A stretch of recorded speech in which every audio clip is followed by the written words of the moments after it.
వీళ్ళ మాటలు విన్నాడు. విన్న తర్వాత ఆయనకి అదే టైంలో ఆయన అదృష్టవశాత్తు రాష్ట్రం దురదృష్టవశాత్తును రాష్ట్ర విభజన కథలు ఇవన్నీ నడిచినాయి. రాష్ట్రానికి ఆయనే సీఎం అనేటటువంటిది వచ్చింది. మళ్ళీ వచ్చిన తర్వాత ఆయన మళ్ళీ పాత సీఎం అయిపోయాడు. కానీ అప్పటికి ఏమైపోయింది, కంట్రోలింగ్ పోయింది వ్యవస్థల మీద.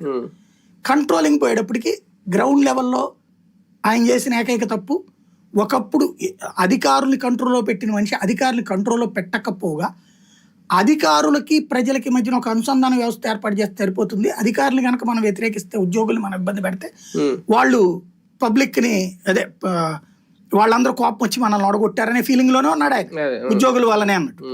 అటు ఉద్యోగులకి ఫీలింగ్ రాకుండా ఇటు ప్రజలకి ఇబ్బంది రాకుండా ఉండాలంటూ ఈ జన్మభూమి కమిటీలు అనే సిస్టమ్ పెట్టారు. జన్మభూమి కమిటీకి వచ్చేటప్పటికి ఇది ఎట్లా ఉంటుందంటే, వెరీ సింపుల్ లాజిక్ చెప్తా. ఇప్పుడు నేను జర్నలిజం ఫీల్డ్లో ఉన్నాను. నేను మొట్టమొదట అంతకుముందు కాలేజీ స్టూడెంట్గా చదువుతున్నప్పుడు మా ఇంటి సందు రోడ్డు మొత్తం అంతా గందరగోళంగా ఉండేది. చెత్త చెదారం, గుంటలు, నీళ్లు నిలబట్టము, అదో నరకంగానే కనబడేది.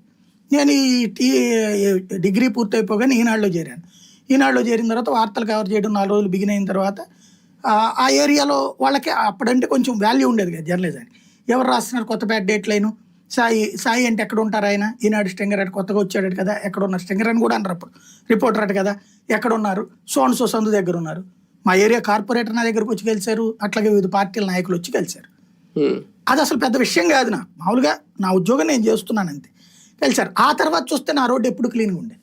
ఫస్ట్ రోడ్లు ఊడ్చేటప్పుడు నా రోడ్డుకి ఫస్ట్ ఊడ్చేవాడు. నేను అడగల అక్కడ ఎవరిని, వాళ్లే ఊడ్చేస్తారు. ఇట్లాంటి ఒక